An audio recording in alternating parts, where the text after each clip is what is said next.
É um prazer revê-los. Hoje eu estou aqui, claro que não é para fazer palestra, porque primeiro não tem competência para isso, né? Mesmo que tivesse, não tenho estatura moral para fazer palestra para ninguém, né? Então eu vim bater papo com vocês. E o nosso papo é a respeito de um tema importante na nossa vida, né? E para motivar essa nossa conversa, nós trouxemos para vocês um texto cujo título é A Perfeita Alegria. De onde é que nasceu esse texto, né? Esse texto nasceu de uma tradução que alguns monges medievais, na verdade essa tradução foi feita em 1320, né? De um importante livro que narra as experiências, os feitos, a vida de São Francisco de Assis, né? Ok? Então um livro escrito ali no final de 1200 e pouco, narra a vida de São Francisco de Assis. Esse livro é um livro em latim. Ele depois, mais adiante, pouco mais de um século adiante, ele foi traduzido para o italiano, por monges, né? Um livrinho muito interessante que chama I Fioretti, as florzinhas, né? Com base nessa vida de São Francisco de Assis, que muitos de nós conhecemos, né? São Francisco de Assis, ele é reconhecidamente uma pessoa que trouxe uma contribuição extraordinária para o planeta Terra, né? Foi um reformador, foi um educador, foi um homem que apontou na direção da igualdade, da fraternidade, um cristão daqueles de verdade, não é mesmo? Então, inúmeras contribuições São Francisco de Assis nos trouxe. E as grandes contribuições dele podem ser percebidas através da vida dele, né? Então Francisco de Assis não é um homem que ficou escrevendo teoria, escrevendo doutrina, não, ele não gastou tempo dentro disso não. Ele é um homem cuja vida é um grande ensinamento. Os feitos dele são um grande ensinamento. Não é verdade? Muito bem. E esse trecho, A Perfeita Alegria, é um texto feito com base no livro original que conta a vida de São Francisco de Assis, mas aqui ele se apresenta para a gente de uma maneira poética, né? O I Fioretti é escrito numa linguagem bastante poética, o que combina muito com Francisco de Assis, né? Não é verdade? Muito bem. Chama a atenção da gente esse título, né? A Perfeita Alegria. Ele não quis falar só da alegria. Eu acho que de alegria a gente entende, né? A gente sabe que alegria é o oposto de tristeza, não é assim? E no nosso mundo aqui, a gente só concebe as coisas pela dualidade, pela oposição, né? Eu só sei o que é quente porque sei o que é frio. Só sei o que é alegria porque sei o que é tristeza, não é verdade? Então a gente sempre estabelece oposições para compreender as coisas desse mundo. E ele coloca a palavra perfeita na frente de alegria para bagunçar nosso coreto, né? Então ele fala sobre a perfeita alegria, porque a alegria que nós experimentamos aqui, ela é muito imperfeita, não é verdade? Hein? Final de semana passado, alegria total, vitória do Galo. Semana que vem, alegria se acaba, derrota do Galo. E assim vai, ok? Pois bem, então essa alegria nossa, ela é feita de momentos. E a nossa alegria está muito associada a condições atendidas, né? Invariavelmente a gente se alegra quando a nossa vontade é satisfeita, não é mesmo? Ok? Pintou o cabelo branco lá no espírito, acabou. Ai, meu Deus do céu. Ok?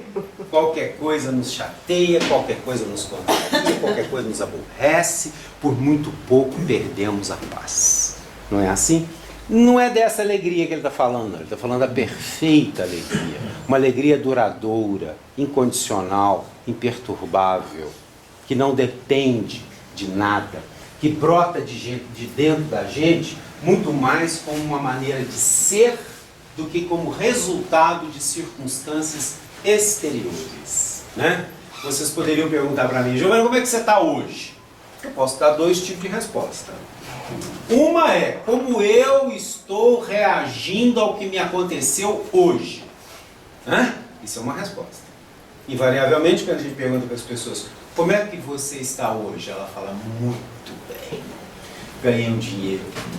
Arrumei um marido novo, mandei aquele traste embora. Arrumei um inquilino pro meu barraco, ele está me pagando em dias. Só felicidade, né? Bom, eu acho que a pessoa não disse como ela está. Eu acho que ela disse como ela está reagindo aos acontecimentos da vida. Porque para dizer como ela está, ela teria que dizer o que vai no coração dela, né? Seja o marido um traste, um maravilhoso, seja o inquilino um bandido, que não paga ninguém, ou honesto, não importa, né? Ela deveria dizer o que vai no coração. E a gente não sabe dizer o que vai no nosso coração, porque invariavelmente a gente não lê o nosso coração. A gente simplesmente reage às circunstâncias. E de uma forma bastante mecânica, né? Vontade satisfeita, alegria. Vontade contrariada, tristeza. Né? Muito bem. Então essa alegria que a gente experimenta, na verdade, ela é sinônimo de prazer. Né? Prazer. Então, ele não está falando disso, ele está falando de uma perfeita alegria. E essa perfeita alegria de que Francisco de Assis fala aqui é sinônimo de felicidade, que o Cristo, no seu Evangelho, chama de bem-aventurança. O Cristo não usa a palavra felicidade, ele escolheu bem-aventurança, ok? Para se referir a um estado de perfeita alegria ou para se referir a um estado de felicidade.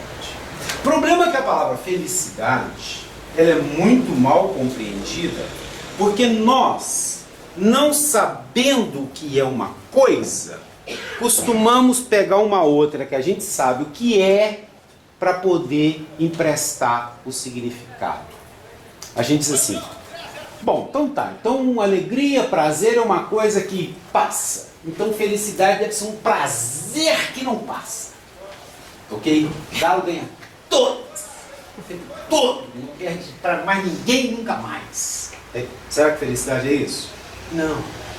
Felicidade é a ausência de prazer e de dor. Felicidade é a ausência da pequena alegria nossa e da nossa pequena tristeza. Felicidade é uma coisa muito diferente disso. Engraçado. Alguém tenta explicar para o outro o que é eternidade. Nós não conhecemos eternidade. Eternidade não é um conceito que humanamente pode ser compreendido. Por quê? Porque quando a gente pensa em eternidade, a gente pensa num tempo que nunca acaba. E eternidade é ausência de tempo. Olha que loucura. Ela é exatamente o oposto do que a gente pensa. Né?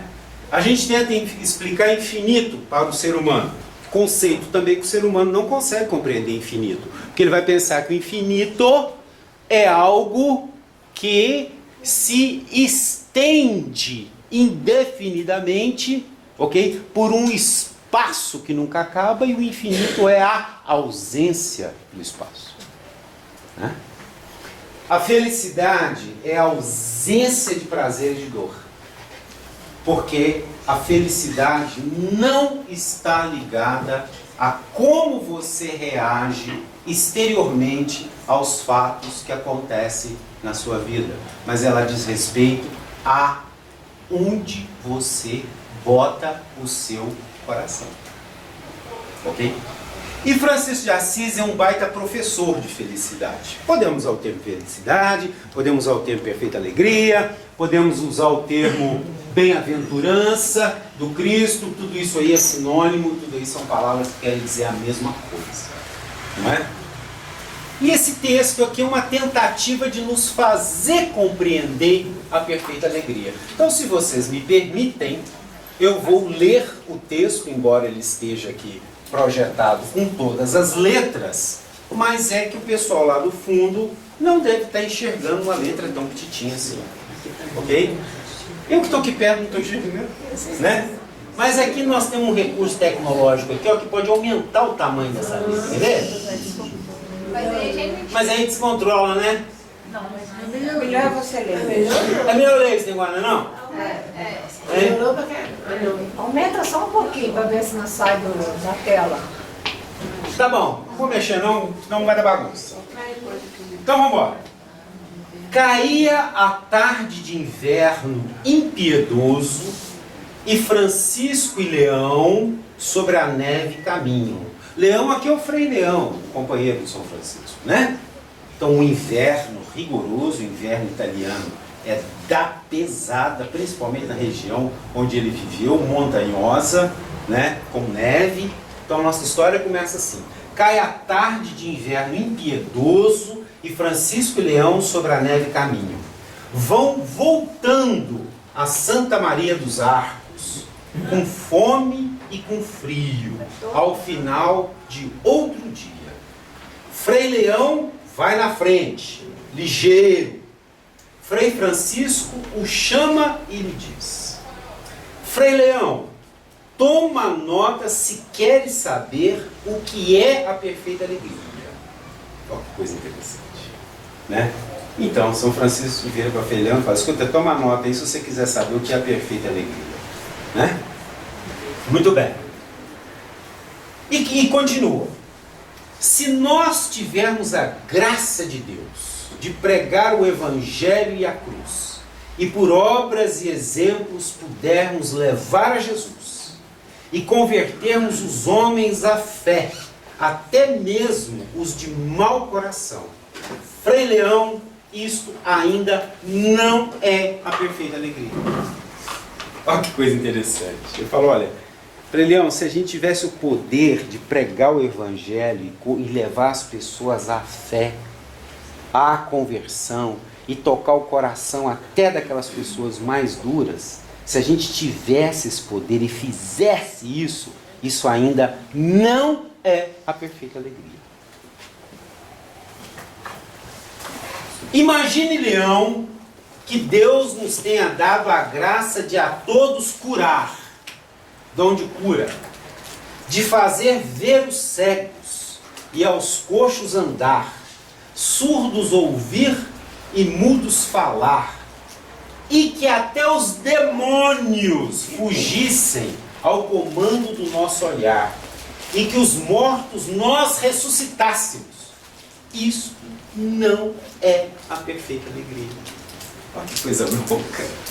Todo o poder do mundo, o poder da cura, o poder da ressurreição, ele diz, olha, ainda que nós tivéssemos isso e fizéssemos isso, curássemos pessoas, ressuscitássemos mortos, isso ainda não é a perfeita alegria. E se falássemos todas as línguas com o dom de bem comunicar, transformando os reinos da terra em reinos de paz, e se soubéssemos toda a ciência e segredos da terra e do mar, Frei Leão, isso ainda não é a perfeita alegria. Mesmo conhecendo todos os mistérios, mesmo tendo todo o conhecimento, mesmo desvendando tudo o que há na terra e no mar, isso ainda não é a perfeita alegria, na opinião de Francisco de Assis. Bom, Frei Leão, nessa altura do campeonato, já está azucrinado e vira para ele a Bela e fala: mas então, pai Francisco, o que é a perfeita alegria? Ai, meu Deus do céu.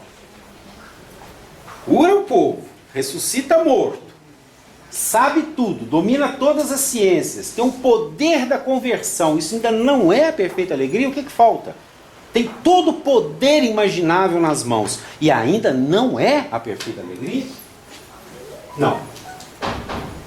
Aí, Francisco vai explicar para ele o que é a perfeita alegria. Se ao chegarmos ao nosso convento e batermos depressa esperando entrar, e o porteiro do lado de dentro, ao invés de abrir, põe-se assim a falar: quem sois vós que assim importunos nessa hora nos incomodais? Eles respondem: somos nós, teus irmãos, Frei Leão e Francisco, que chegam e querem entrar. E Frei Leão, se o porteiro disser que é mentira e que não abrirá, que encontremos um outro lugar, um canto qualquer, e se nós, diante da porta fechada, sob a noite e a neve que cai, conservarmos a paz, isto é a perfeita alegria. Matou a pau, né? O cara volta com fome, trabalhou o dia inteiro, pregando evangelho, trabalhando para comer, morre de fome, morre de frio. Ele volta para o convento onde ele mora, bate na porta. O porteiro, ao invés de abrir, fala: não te conheço não, bando de vagabundo, vai caçar outro lugar para vocês. E se eles ficarem diante do convento, debaixo da neve, com fome, e se preservar a paz no coração, isso é a perfeita alegria. Ele acha pouco e ainda vai mais longe. Mas se nós insistirmos em pranto que abra, que tenha piedade de nós, pois com fome e tão necessitados na noite, não temos consolo em lugar. E se então o porteiro sair, empunhando um bastão e gritar, e bater em você, e bater em mim, muito mais, nos deixando no chão a chorar. E Frei Leão, se for Deus que tal coisa faz, bota um grifo de amarelo nessa frase, para entender. Frei Leão, se for Deus que tal coisa faz, guarda isso na sua cabeça. Frei Leão, e se for Deus que tal coisa faz, que nos deixa, Ele, Deus, nos deixa na noite na cruz, se entendermos que este abandono imita Jesus, e se nós, diante da porta fechada, sob a noite e a neve que cai, conservarmos a paz, isto é a perfeita alegria. Vai precisar do Livro dos Espíritos para entender esse texto. O que a gente encontra na questão número 1 do Livro dos Espíritos? O que é Deus? Causas para todas. Francisco diz que a perfeita alegria é conservar a paz no coração. Abrindo ou não a porta. Não abrindo a porta e ainda xingando. Abrindo a porta, xingando e batendo nele. Ou seja, isto é a perfeita alegria. E ele chama a atenção ao dar o ensinamento, falando para Frei Leão, que Deus faz com que o porteiro assim haja. E que é parte desse processo da perfeita alegria, da manutenção da paz no coração, entender que é Deus quem faz. Pergunta número 1, Livro dos Espíritos, qual que é? O que é Deus? Resposta: Deus é a inteligência suprema, causa primária de todas as coisas. Não precisava ter escrito mais nada, podia ter ido embora, tomar um café, cuidar da vida, o resto, as outras 900 e poucas perguntas, podia ter sido guardado. E a gente poderia viver para sempre só com essa resposta. Ok? O universo, ele é regido por uma inteligência suprema. O universo não é acaso. Há uma inteligência que rege o universo, que pensa o universo, que determina as leis do universo, que faz com que o universo tenha sentido. A gente dá o nome dessa inteligência suprema de Deus. Ok? Só que não é só uma inteligência suprema que pensa o universo e que estabelece as leis, não. É também uma vontade que causa todas as coisas no universo. Tudo no universo é causado por Deus. Ok? Tudo, Giovanni. Tudo. Inclusive fazer o porteiro sair lá fora e dar umas pauladas na cabeça do Francisco? Também. Sim, é. Porque se tiver umas coisas que Deus causa e outras que Ele não causa, então não é Deus. Então não é inteligência suprema, não é causa primária de todas as coisas. Aí vai ficar parecendo eu lá em casa, né? Entendeu? Porque lá eles falam que eu sou o chefe, né? Entendeu? Ok? Só com as coisas. Para outras, não. Eu só mando num quadradinho que tem lá. Tem uns outros quadradinhos que eu não mando, não. Não é disso que nós estamos falando. Nós estamos falando de uma compreensão de um universo que é criado, pensado, regido por Deus, sem oposição, sem contestação. Ok? O Cristo traz esse mesmo conceito no Evangelho diversas vezes. Talvez a passagem mais significativa e mais representativa dessa ideia seja aquela quando ele diz que não cai uma folha de uma árvore fora do comando de Deus. Aí as pessoas que não querem entender isso, ou que não conseguem entender isso, ou que não aceitam isso, elas inventam um tal de, Deus permite. Permite uma ova. Deus faz. Permite o quê? Quem permite sou eu, pobre de mim lá em casa. Deus não permite, não. Deus faz. Porque tem uma ideia por aí que diz que tem um monte de coisa errada, que não devia acontecer, mas que acontece, mas que Deus, muito tristinho, permite. Nós não estamos falando dessa palhaçada, não, tá? Nós estamos falando de uma inteligência suprema que pensa o universo e faz o universo. É inteligência e é poder. Essa inteligência e esse poder é quem rege o universo. Não há um passarinho que cai do ninho sem a vontade de Deus. Sem a vontade, sem a ação de Deus para derrubar o passarinho do ninho lá embaixo.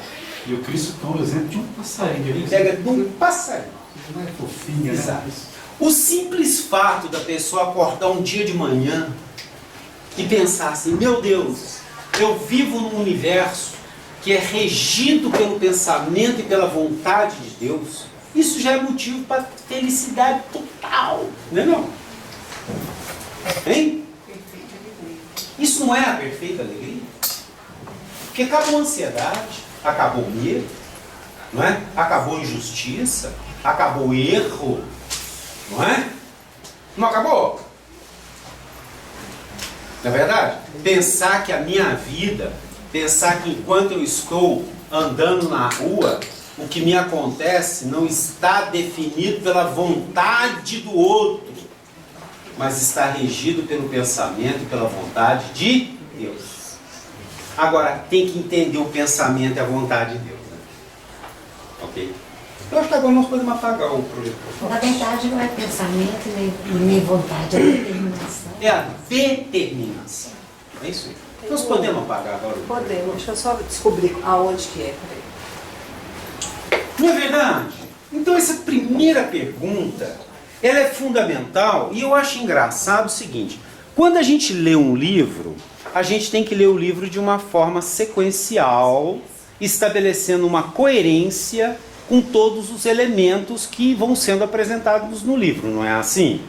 Imagina, você vai ler um romance, ok? No primeiro capítulo apresenta o personagem lá, fulano de tal, homem, residente lá no Caiçara. Você lê aquilo e esquece e vai para o segundo capítulo e não se lembra mais que o seu personagem é homem e mora no Caiçara. O livro faz sentido para você? Não faz. Não faz sentido. A pessoa passa pela pergunta número 1 do Livro dos Espíritos e vai querer ler o resto e esquece isso tudo. Essa questão devia ser colocada à frente de todas as demais questões do Livro dos Espíritos. Ok? Porque esta é a mensagem do Livro dos Espíritos. Ok? Aliás, está muito enganado aí quem pensa que doutrina espírita é ficar falando de fofoca, de mundo de quem perdeu o corpo, com o mundo de quem tem corpo. Isso não é doutrina espírita. Desculpa, isso é outra história. Vamos lá. Muito bem. Esse conceito fundamental está aqui, expresso na compreensão de Francisco de Assis. Ok?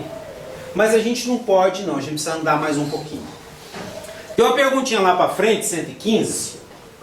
Se alguém tiver o Livro dos Espíritos aí, confere, tá? Porque às vezes eu falo um nome errado, mas é muito difícil, porque sai cantando, mas enfim, eu posso ter escutado errado. Confere aí para não falar besteira, e aí a pessoa chega em casa para estudar e não bate o número e ela briga comigo e a culpa não é minha. Vai falar, né? Eu tenho aqui. Então vamos lá.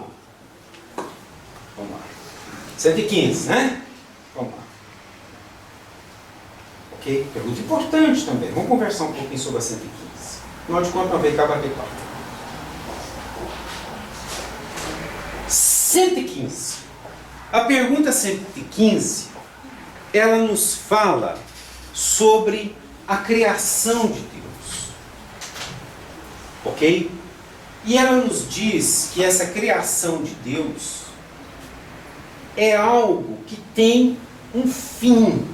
Que a nossa criação, ela visa um determinado objetivo. Né? Nós somos criados e predestinados, todos nós, a um fim.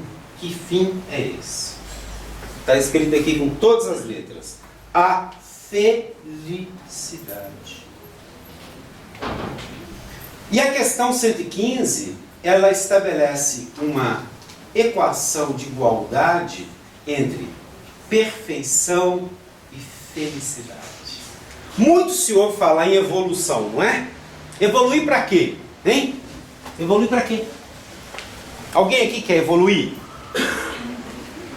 Se alguém aqui quer evoluir, eu gostaria de perguntar a essa pessoa que quer evoluir o seguinte: evoluir para quê? Para ser feliz, segundo a questão 115 do Livro dos Espíritos. Este é o objetivo da evolução. Este é o movimento que a gente chama de movimento finalístico do universo.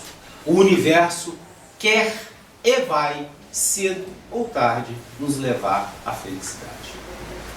Nos levar à felicidade, nos levar a esta compreensão. Ok? E o Livro dos Espíritos ainda vai mais adiante. Ele nos informa que nós, diferentemente do que pensamos, não somos seres humanos, nós somos seres espirituais. E que a nossa vida aqui na Terra, porque é o seguinte, né? A pessoa vai perguntar, fala sério, escuta, se eu sou um ser espiritual, o que eu estou fazendo aqui? Comendo arroz com feijão, vestindo roupa, andando a pé, montando cavalo. Né? Fala sério, se eu sou um ser espiritual, eu devia estar no meu mundo, que é o mundo espiritual. O que eu estou fazendo aqui? Estou aqui a passeio? Estou aqui a negócio? Não, o Espírito esclarece. A razão da gente viver a experiência humana, experiência material, é que ela cumpre uma finalidade educativa, transformadora. E essa experiência nos ensina a ser feliz. Ok? O mais engraçado é que isso está no fundo da nossa alma, né? Porque, em última análise, é o que a gente quer de verdade. Não é mesmo? Embora não saiba, muitas vezes, buscar essa felicidade. Embora não saiba, muitas vezes, o significado dela. Ok? Então, esse raciocínio, ele é ainda mais aprofundado, pouquinho mais adiante no Livro dos Espíritos, lá na questão 200 e... quanto? Mentira, 200 nada. Lá na questão 967. Desculpa, 200 é que eu acabei de falar aqui agora. Questão 967. Já estamos no finalzinho do Livro dos Espíritos. Eu tentei fazer aqui um ultra compacto, em poucos minutos, do Livro dos Espíritos. Ok? Se a pessoa souber a questão, se a pessoa souber o que é Deus, se ela souber que é um ser espiritual, se ela souber que a criação de Deus tem uma finalidade, e que se essa finalidade é a nossa felicidade, ela já sabe um monte de coisa. Ok? Eu sugiro a ela não ler mais nada, porque ler faz mal para as vistas, dá dor no pescoço, entendeu? Está provado aí por A mais B que ficar horas lendo é péssimo para a saúde, ok? Se a pessoa já sabe isso, e se ela puser isto em prática, ela está liberada de ler qualquer, não precisa ler nem placa de rua. Que dirá esse mundo velho de livro? Eu fico impressionado, as pessoas leem livros, leem livros. Eu pergunto, moço, você está atrás de saber o que você o que o ser humano tem que saber? Essas coisas que a gente falou que agora eu imagino que são importantes. Se a pessoa ainda não sabe essas coisas e está em busca de aprendê-las, tanto melhor, ok? Mas se ela já sabe, eu acho que ela devia botar isso em prática e cuidar mais de ser feliz. Foi você que falou no Novo Testamento, na língua de hoje? Foi. Você leu? Não, ainda não. Você está perdendo tempo. Vou procurar. Está perdendo tempo. Você vem cá, escuta que entusiasmado. Pois é. Pois é, assim funciona mais ou menos. Entendeu? Não tem problema nenhum. O maior compromisso nosso, o primeiro compromisso nosso, devia ser com a nossa felicidade. A gente devia ficar o tempo todo atrás desse objetivo. Ok? Uma pessoa se torna verdadeiramente cristão quando ele compreende que cristianismo é a estrada mais rápida, mais eficiente para levar alguém à felicidade. Em outros termos, se a pessoa quiser dizer de maneira doutrinária, ela poderia dizer assim, a pessoa quando se torna cristão, ele vai evoluir. Mas eu não estou nem aí para evoluir, eu não me preocupo com isso. Eu quero é ser feliz. Você está me entendendo? Ok? Se a evolução é um caminho que conduz à felicidade, topei. Porque se ela conduzisse a qualquer outra coisa, estava fora. Para que mexer com isso, gente? Não trabalha danado, sou. Para que? Ganhar o que com isso? Fala sério. Entendeu? Não. A gente tem que ouvir nosso coração e a gente tem que estabelecer uma sinceridade conosco mesmo. Não é por aí não? Hein? Beleza. Pergunta então 900 e... Então, exatamente. Vamos lá, vamos caminhar. Pergunta 967. Importante essa pergunta.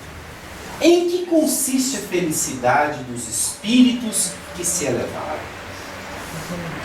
Em que consiste a felicidade dos espíritos que se elevaram? Né? É a mesma coisa. A pergunta 967 está fazendo a mesma pergunta que nós fizemos aqui com São Francisco. Em que consiste a felicidade de São Francisco? Que ele é um espírito que se elevou. Aliás, como é que a gente reconhece um espírito elevado, hein? É pelo tanto de coisa que ele sabe? Não. É pelas obras? Não.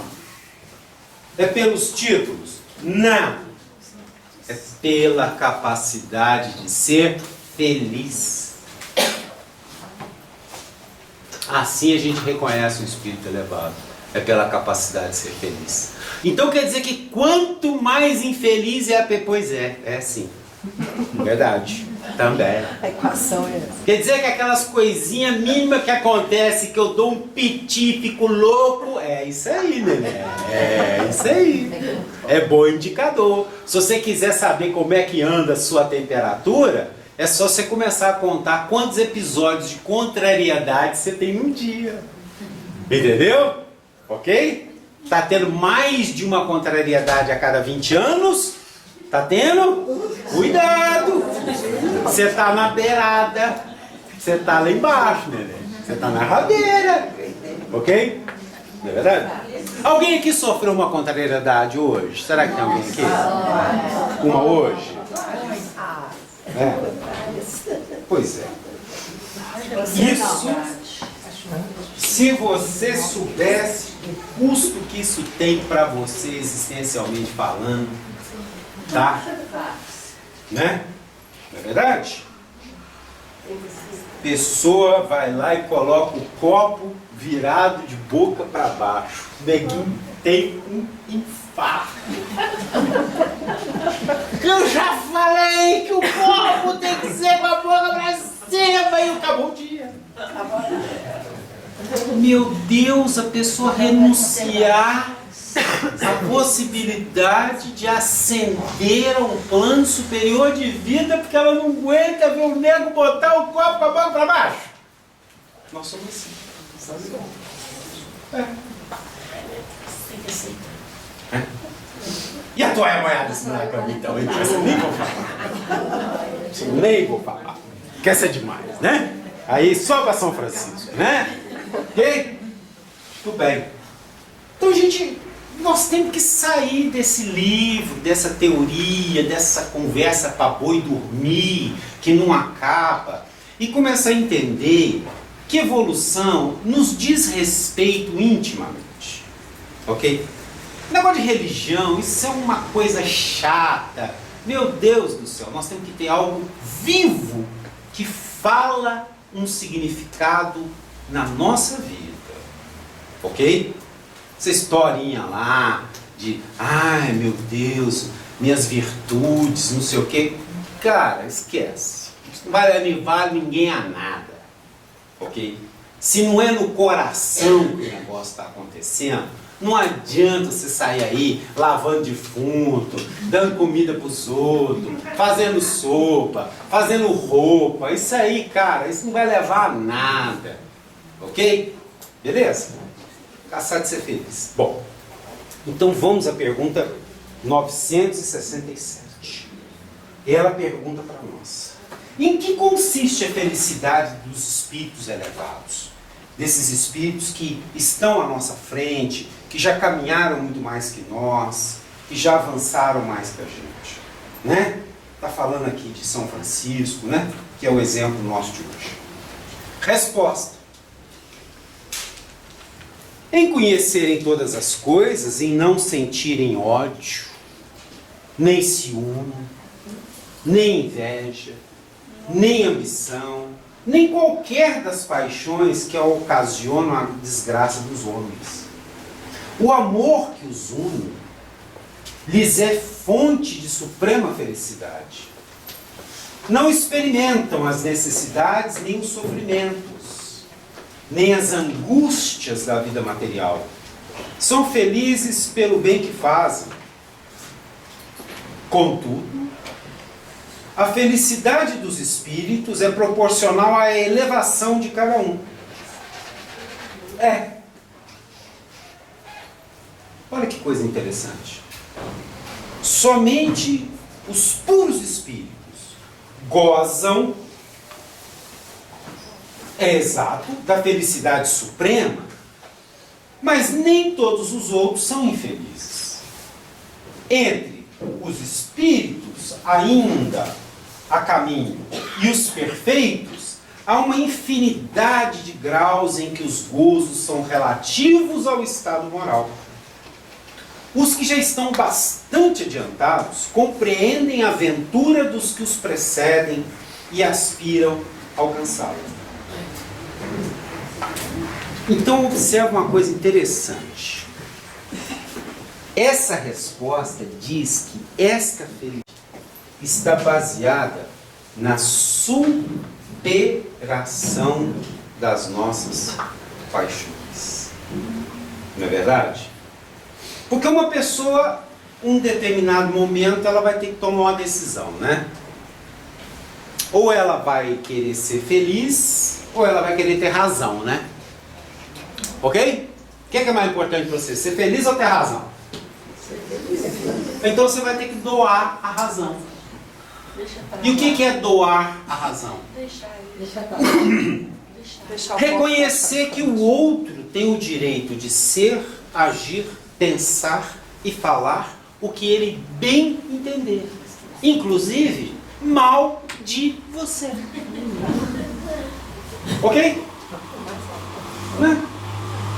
Porque você vai ter que tomar uma decisão. Ser feliz é importante para você? Não, Giovanni, não é. Bobajado que você está falando, eu não ligo para felicidade, meu negócio é dinheiro no bolso. Beleza pura. Então tá bom. Enquanto tiver dinheiro no bolso, tá tudo certo. A hora que o dinheiro acabar, você volta aqui que bate o pau. Né? Ok? Tudo bem, é uma escolha. É uma escolha.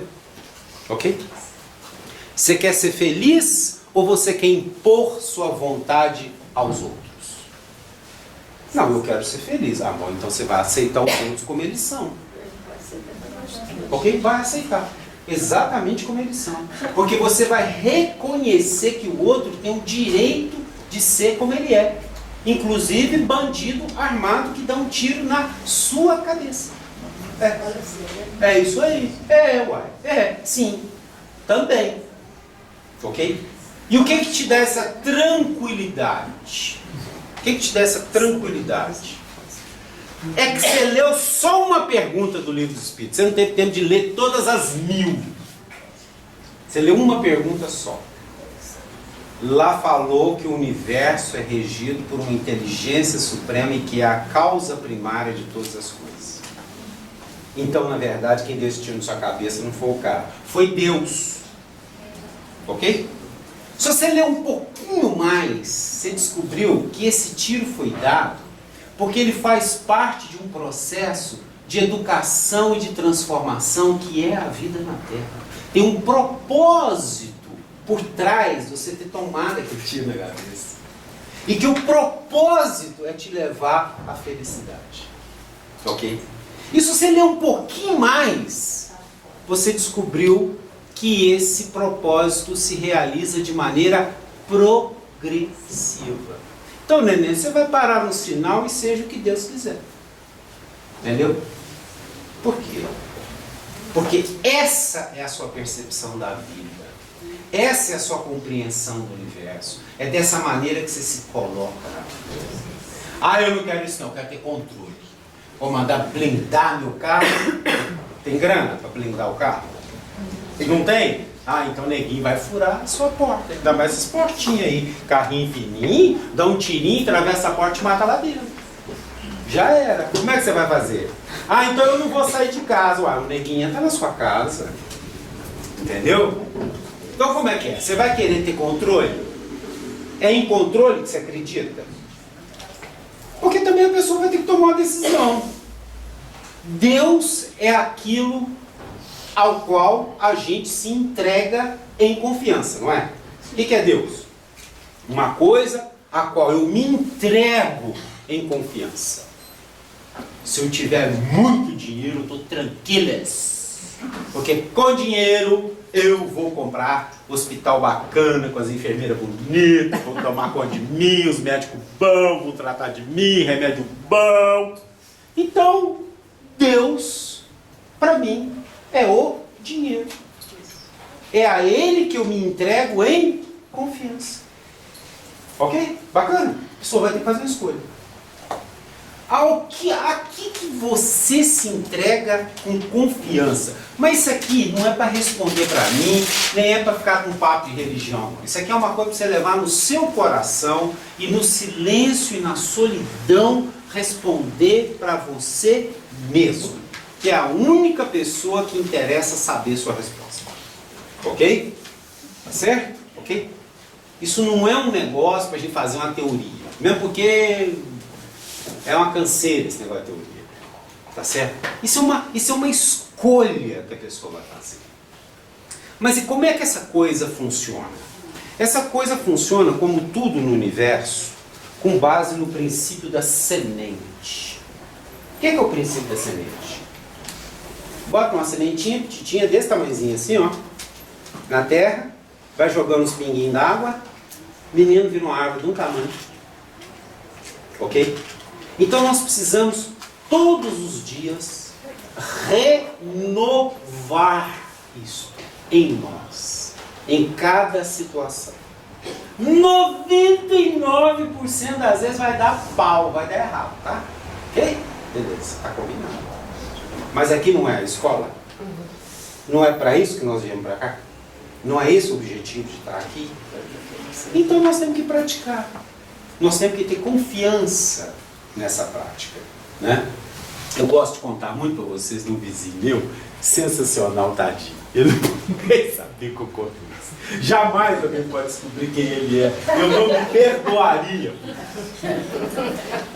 Ele vira para mim e fala assim: ô Giovanni, estou quase aposentando. Tá faltando pouco. É. E o que você vai fazer quando você vai aposentar? Ah, eu vou servir a Deus. Então você vai trabalhar muito. Ô, mano, então quer dizer que até hoje você está servindo ao demônio? Se a pessoa precisa aposentar para servir a Deus, o que ela está servindo? Ao demônio? Mas escuta, e vai servir a Deus onde? Na igreja, nas tarefas. Ah, então ferrou, todo mundo está perdido. O serviço a Deus é na vida, ok? Garçom serve a Deus servindo mesa.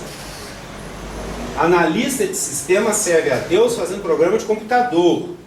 Prostituta serve a Deus atendendo os clientes, ok? É assim. Porque cada papel que a gente assume na vida tem um significado, seja ele qual for.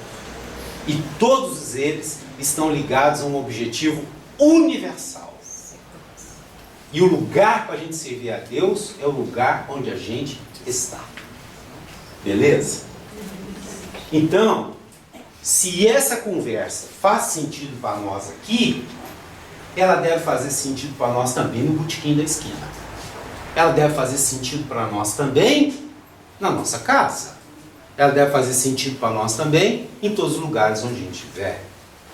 Eu faço questão, em primeiro lugar, em respeito aos seres superiores que tanto me ajudam, que tanto me impulsionam, de sempre dizer no início da palestra a seguinte coisa: não se iludam comigo, tá? Não perca seu tempo. Eu não sou virtuoso, eu não sou santinho, entendeu como é? Eu não tenho estatura moral para estar falando nada disso para vocês, porque eu me conheço, ok? Eu me conheço. Mas eu acho de todo meu coração que a gente precisa falar dessas coisas, tá certo? Ok? E que essas coisas, elas precisam ganhar significado nos nossos relacionamentos, na nossa prática diária, naquilo que a gente aplica o nosso tempo. Ok? Ou será que nós aqui tudo está esperando aposentar para servir a Deus? Hein? Porque por enquanto nós estamos servindo ao demo. Não é mesmo? Não é verdade? Eu acho sensacional isso. Meus amigos, voltemos agora então ao assunto que nos motivou nesse bate-papo de hoje. A perfeita alegria, a felicidade.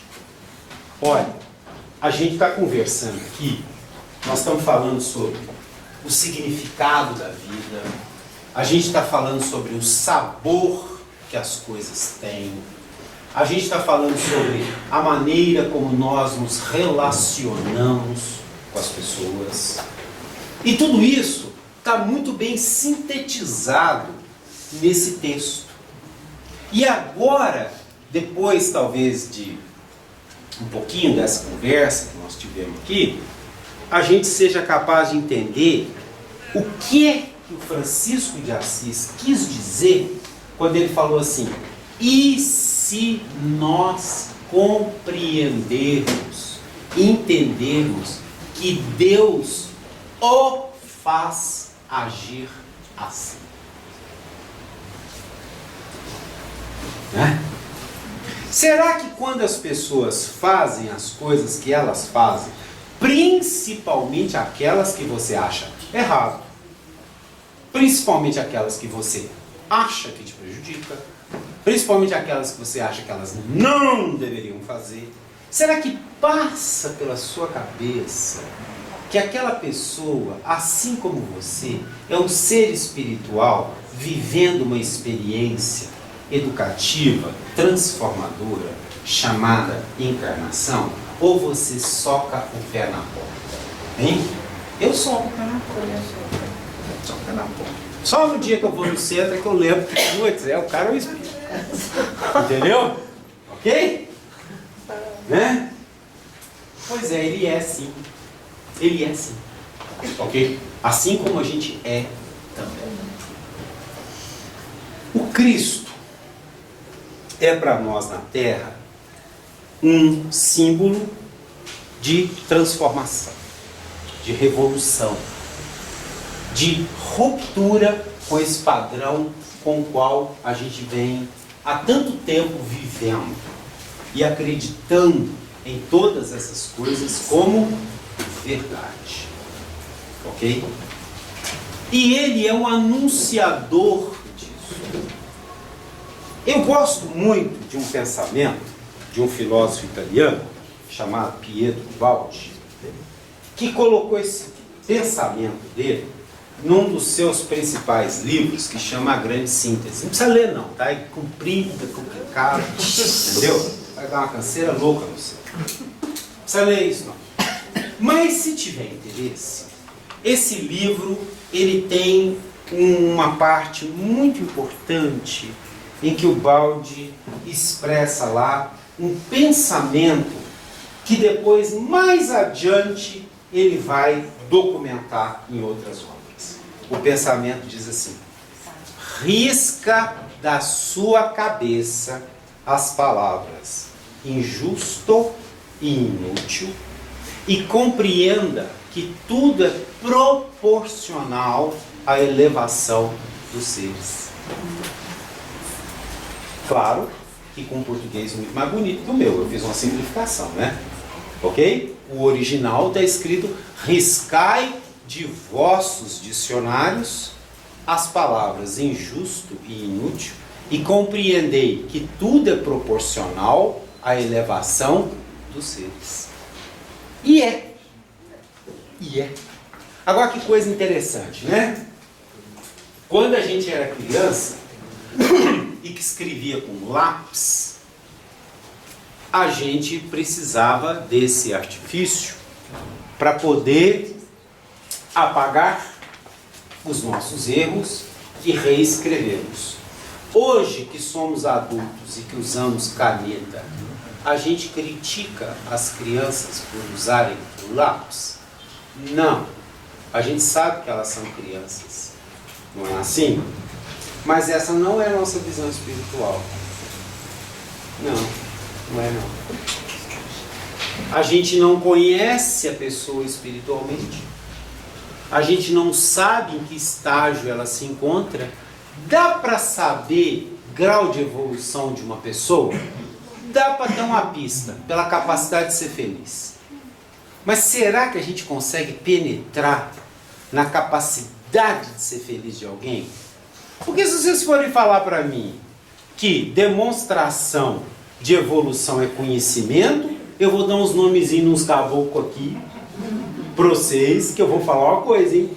Conhece muito, sabe muito, hein? Mas sai de baixo, hein? Bobeou, bota você no fogo. Esse critério está meio furado. Né? Esse critério está meio furado. Muito bem. Ah, são as obras, os prodígios de cura.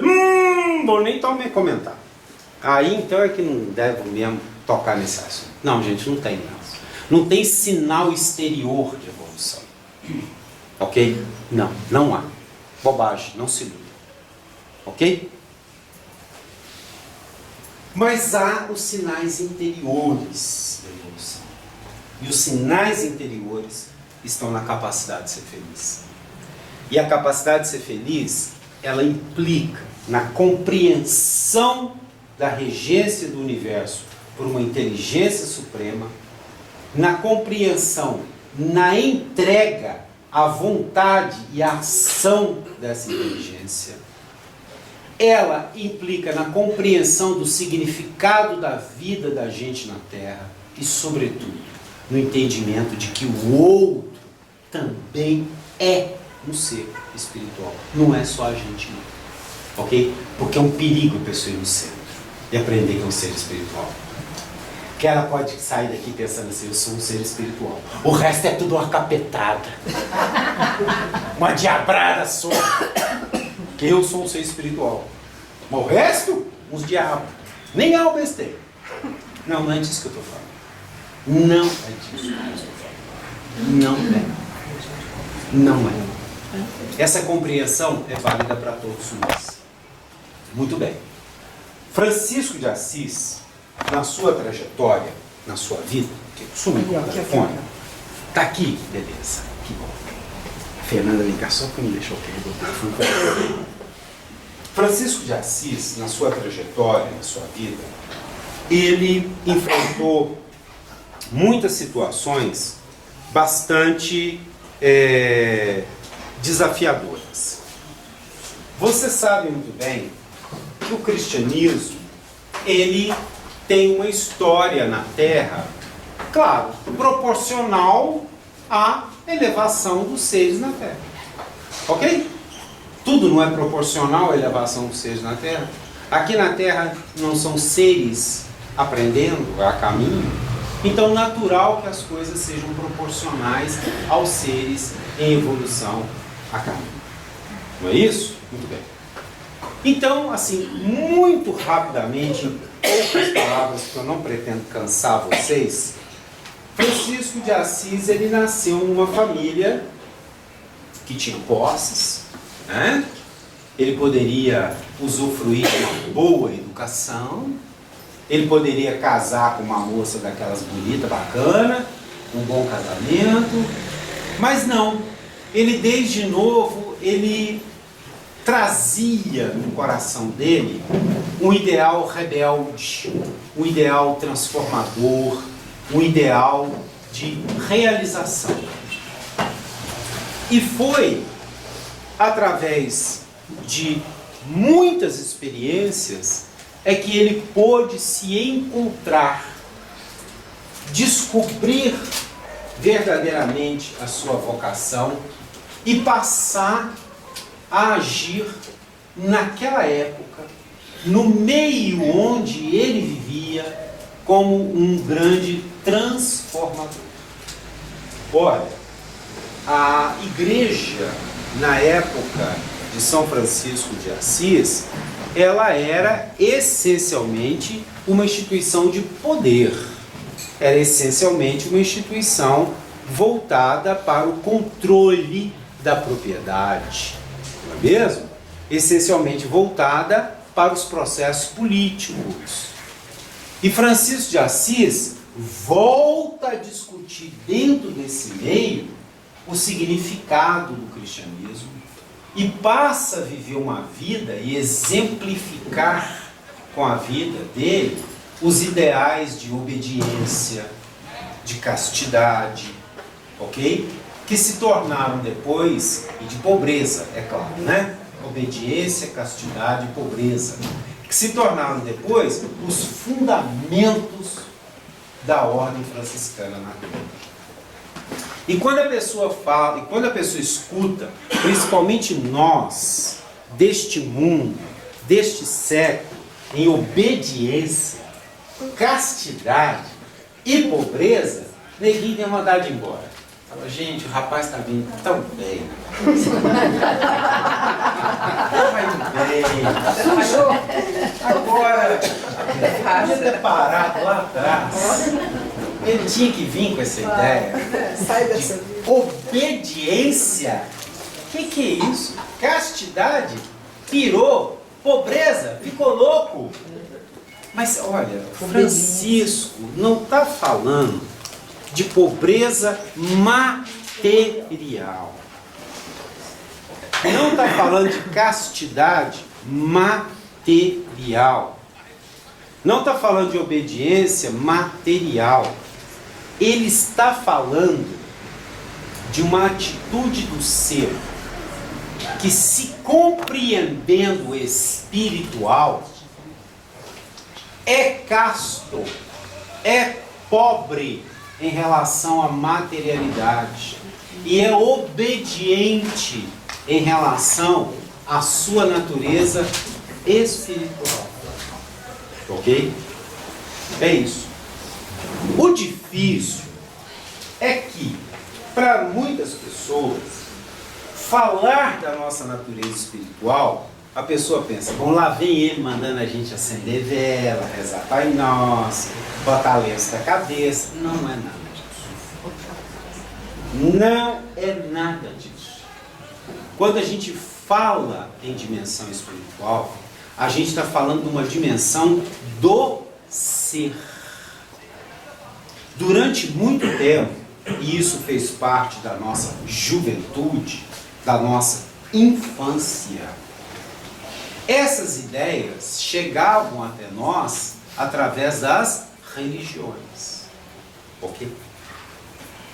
E o mundo de hoje, a experiência da vida de hoje, principalmente o cristianismo, trouxe para nós uma outra leitura. Porque a gente, quando era criança, pensava que estar de bem com nossa dimensão espiritual, estar de bem com nossa vida espiritual, crescer espiritualmente, era fazer e cumprir as obrigações da religião. Não é? Cumprir os mandamentos, não foi? Mas isso foi completamente abolido da terra. Quando? Em 2000 anos atrás. Quando Cristo trouxe a mensagem dele. Então nós estamos meio atrasadinhos, então não. Hein? O cara mandou o negócio pro saco há 2000 anos atrás. E a gente vem reproduzindo o mesmo modelinho de achar que o nosso crescimento, que o nosso desenvolvimento é conquistado porque a gente cumpriu obrigações e que a gente vai sensibilizar o coração de Deus para Ele nos mandar bênçãos se a gente fizer algumas coisas. Isso morreu há 2000 anos atrás. Ok? Será que nós ainda estamos com a nossa cabeça ligada nisso? Ou será que nós já resolvemos estabelecer uma relação de confiança e de entrega a essa inteligência suprema, a essa causa primária de todas as coisas, e a partir daí desenvolver um significado da vida que a gente não tirou dos catecismos, mas que a gente tirou do nosso coração? Onde é que nós estamos nessa altura do campeonato? A gente precisa saber responder isso. Pode. Eu preciso te perguntar, alguém ficou sem ser atendido aí? Todo mundo? Muito obrigado. Obrigado. Vontade, a casa é sua. Né? Porque, por que eu digo isso? Por que eu faço essa pergunta? Porque hoje nós estamos diante de um momento, de um mundo que nos traz uma série de desafios, não é? Ok? Alguém aqui tem filho? Tem? Tem uns aí que tem uns filhos adolescentes? Nossa Senhora! Sai de baixo. Hein? Se eu esquecer um minuto que meus filhos são seres espirituais, eu piro. Eu piro. Porque é um grande desafio para nós, não é? Ok? É um grande desafio para a gente, não é? Isso é só um exemplo que eu estou dando para vocês. Eu poderia dar uma infinidade de outros exemplos. Ok? Mas será que renunciar à paz interior diante de qualquer situação é solução para as coisas? Hein? Resolve. Francisco de Assis, no texto que nós compartilhamos, ele nos trouxe a ideia de que a perfeita alegria é manter a paz interior diante de todas as coisas, de todas as adversidades. E não é só manter a paz interior numa atitude de faquir, não. Ok? É manter uma paz interior que tem um fundamento, ela tem uma lógica. Ok? Não é você chegar em casa, sofrer uma grande decepção e falar: ah, o moço falou que eu não podia perder minha paz interior, então eu não vou perder minha paz interior, não. Não, não é isso. Essa paz interior, ela tem uma lógica. Ela se assenta num princípio. Ela se assenta numa entrega, ok? Na compreensão de que somos seres espirituais. E na compreensão de que Deus é a inteligência e o poder. Ok? Aí, você vai ligar a televisão. Pimba. Escolhe daquele canal da pesada. Lá. E aí você vai ver uma cena lá que você reprova, que você não concorda, que te agride. E aí você tem dois caminhos.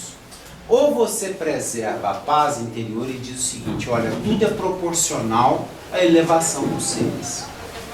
Se eles vivem assim, se eles fazem isso, é porque isso tem um significado para eles. Para mim não tem.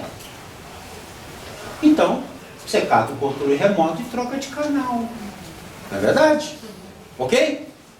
Você passa na porta de um lugar. Lá dentro oferecem-se, vendem-se, praticam-se coisas com as quais você não concorda, que te agride, que você acha que não está certo. Eu te dou uma sugestão: não entra lá dentro, não, continue indo embora, segue seu caminho, ok? Não é verdade? Ah, mas o meu filho escolheu um jeito de viver que eu não concordo. Ainda bem que foi ele que escolheu, né? Imagina se ele tivesse escolhido para você. Aí o bicho ia pegar, né? Mas ele escolheu para ele, né? Ok? E eu vou te dizer uma coisa, hein? Você não sabe. Seu filho é um ser espiritual. Por que ele parece. Não parece que não, mas é. Ok? Então, vocês entenderam que essa alegria perfeita do Francisco de Assis, que essa paz interior diante de todas as situações, por mais adversas que elas sejam, ela se assenta numa lógica.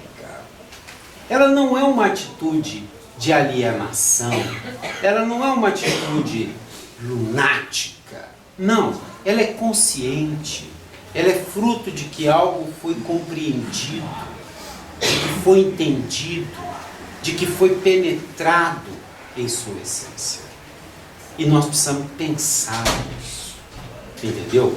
Mas não é pensar isso uma vez por mês, não. Nós precisamos pensar nisso todos os momentos. E principalmente, vocês já notaram como são riquíssimos os episódios de contrariedade para nós, seres em aprendizado? A gente aprende muito na contrariedade. A contrariedade te ensina muito a respeito de quem é você. Entendeu? Então valorize os momentos de contrariedade. Valorize os momentos em que você se sente revoltado, em que você acha que uma injustiça foi praticada, um erro foi praticado, porque esses momentos te contam a respeito de você. Eles te ajudam a compreender como a sua cabeça funciona, para você ir lá pegar esse mecanismo velho, ultrapassado, ok? Que há 2000 anos atrás o Cristo mandou para o saco e desmontar ele, ok? Desmontá-lo, certo? Você está lá na sua casa tomando seu chá, sua vizinha vai chegar lá e vai contar uma barbaridade que fulaninho fez. Aí você tem dois caminhos: ou se entra na dela e chora junto, ou você observa o mecanismo de como é que a sua cuca funciona e desmonta ele. Fazer a reforma íntima é fazer isso, tá? Ok? fazer a reforma íntima é fazer a reforma do nosso íntimo. É fazer a reforma da maneira como a nossa cuca funciona. É mudar o software que está dentro de nós. Esse software velho não serve mais não. Nós precisamos de um software novo. Nós precisamos de uma nova visão da vida. Muito mais apta a nos levar à felicidade do que esta visão que nós temos hoje. Combinado? Hã? Ou não? E é difícil fazer isso? É? Você acha? Ô gente, eu só estou pedindo uma coisa. Você está focada no defeito dos outros, você está focada na vida dos outros, você está focada nos outros. Eu estou pedindo para você olhar para dentro. Cuida da sua vida. Cuidado, olhar para dentro. Eu estou pedindo para você assim, olha para você, observa o teu pensamento. Mas, Giovanni, e Então. diante de uma perda? Uma perda, boa, uma perda. Uma perda, porque a gente está falando aqui de revolta, Isso, cobrança. perda de um filho. De um Isso. filho. Exato. Você pode até compreender Isso. que foi que Deus quis tal, mas você tem o seu sentimento de Tem. tristeza. E isso não vai te trazer a paz, a alegria perfeita. Só, Vai. Pois Vai é. pelo seguinte. onde você vai pegar essa... O Cristo exemplifica isso de maneira maravilhosa. A emoção de enfrentamento da circunstância humana e a paz interior. O Cristo estava no Monte das Oliveiras, pouco antes de ser crucificado, e ele tinha noção do pau que ia quebrar para cima dele. Ele faz uma oração com as seguintes palavras: Senhor, eu sinto um terror na minha alma. Terror na minha alma. Mas o que eu vou dizer? Afasta de mim esse cálice. Se foi exatamente para isso que eu nasci, então seja feita a vossa vontade. Se eu perder meu filho, eu vou dizer: Senhor, eu sinto um terror na minha alma. Pois é, mas você está sentindo um terror. Estou sentindo Entendeu? um Mas é isso que eu tô terror querendo dizer. na Aham. minha alma. Ah. Mas o que eu vou dizer? quê? Que o meu filho é um ser humano e que a morte do corpo botou fim a ele? Mas se ele é um ser espiritual, ele não pode ter nascido e, portanto, ele não pode ter morrido. Não, mas ok, Seja mas você feita vai sentir um a vossa... terror. Vou, mas eu queria, é isso, a sua pergunta para mim é importantíssima. entendeu? Você vai sentir o terror, Mas vai ficar em paz. mas você vai superar esse terror por uma postura que o Cristo ensinou para nós. Qual que é? Entendeu? Você tanto vai fazer isso que isso vai se tornar o seu modo natural de ser. A gente vai rir, a gente vai chorar. Por favor, repito, não confundamos essa paz interior com um estado de alienação ou de insensibilidade. Não existe alienação, não existe insensibilidade. Tanto é que na penúltima frase de Francisco de Assis ele fala: e se o porteiro nos bater e nós, chorando por ter apanhado e faminto no chão, nós chorando por ter apanhado, perfeita alegria devia dar risada, né? Bate mais! KKKKK! Não, isso é masoquismo, ok? A gente vai sentir um terror na nossa alma. Mas nós vamos conseguir vencer esse terror por esta compreensão. E é esta compreensão que nos traz paz. E essa paz é fundamento da nossa felicidade. E a gente é aluno nessa escola. E é por isso que a gente passa por tanta contrariedade. E é por isso que a gente tem que ter a capacidade de recomeçar 1 milhão de vezes, acreditar 1 milhão de vezes, estender a mão 1 milhão de vezes e vamos embora. Obrigada. Tudo bem? Vamos para casa então. Né? Fazer uma oração para a gente encerrar? Quem vai fazer a oração? Como é que é? Você? Eu mesmo vou fazer? Bacana, então vamos lá. Divino Mestre Jesus, nosso companheiro, amigo, nós estivemos aqui hoje reunidos como amigos entre irmãos, sob sua proteção, sob sua influência. Nós te agradecemos, Senhor, pelo seu exemplo, pela sua palavra, que nos resgata dos mundos inferiores e nos abre portas para a felicidade. Senhor, nós precisamos do seu amparo para levar para nossa casa, lá na convivência com os nossos familiares, esse ideal de paz, de felicidade, de entendimento. Senhor, que a gente no nosso trabalho, nas nossas lidas diárias, traga vivo no nosso coração o propósito que Deus tem para a nossa vida, que não é outro a não ser de nos conduzir à perfeita alegria, nos conduzir à felicidade. Pai, faça-nos forte na doença, na perda, na carência, porque são nestes momentos e através dessas experiências que nós crescemos. Que assim seja. Muito bem. Beleza pura, muito obrigado. Obrigada.